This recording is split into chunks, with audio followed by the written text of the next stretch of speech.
Massive layoffs are coming. This from Newsweek, who just reported that nearly 4 in 10 American companies, so almost half, say that they are preparing to lay off workers in the coming year. Of those, 1 in 5 companies say they will lay off a third or more of their workers. Meanwhile, more than half of companies say they plan to implement a hiring freeze in the coming year. The data comes from a survey of more than 900 companies.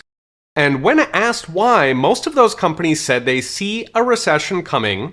They want to be prepared by getting rid of expensive workers ahead of time so that they can survive. Interestingly, almost 40% of those companies said they'll be laying off workers and replacing them with AI, which is probably capturing broader automation. After all, chatbots and French fry robots do not fight for 15, they do not strike, and they won't sue you for misgendering them. So this all comes after a brutal 2023 for layoffs. Outplacement firm Challenger Gray reported that layoffs last year more than doubled the previous year, hitting 720,000. That was the worst number since COVID. And these are not just small businesses. So I've mentioned in recent videos how corporate layoffs have been soaring all year. The biggest sector has been tech. So Google recently announced they're laying off 30,000 workers. Xerox is axing 15% of their workforce. Amazon dropped 27,000, Facebook 21, Microsoft and Salesforce.com ditched 10,000 workers each. Twitter famously fired 80% of its workers and got a lot better. In fact, the tech sector shed over 168,000 jobs last year, which actually matches the 2001 dot-com crash. The previous year, 2022, had been almost as bad for tech, so now it's looking like 3 years in a row of dot-com crash level layoffs in big tech. In case you are wondering why that former Java developer is now making your latte.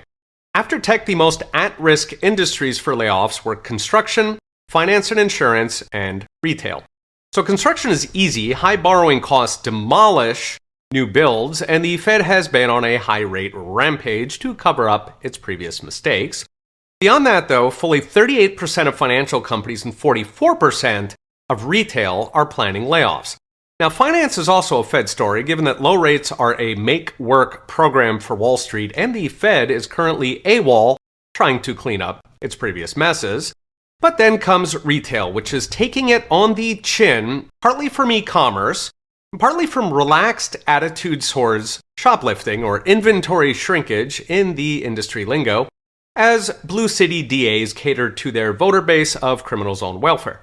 So what's next? Brought to you by Unchained.com. I've mentioned in recent videos how our economy is rapidly morphing into government jobs and DoorDash.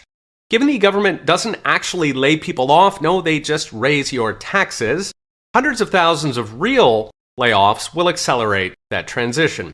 Companies had been holding back so far, perhaps hoarding workers after the COVID-era labor shortages that had CEOs manning the shipping docks. That was one of the factors keeping unemployment contained, but even now that free lunch appears to be fading, leaving thousands of companies poised to cut their workers and roll in the chat bots and the droids. Okay, we'll be watching. See you next time.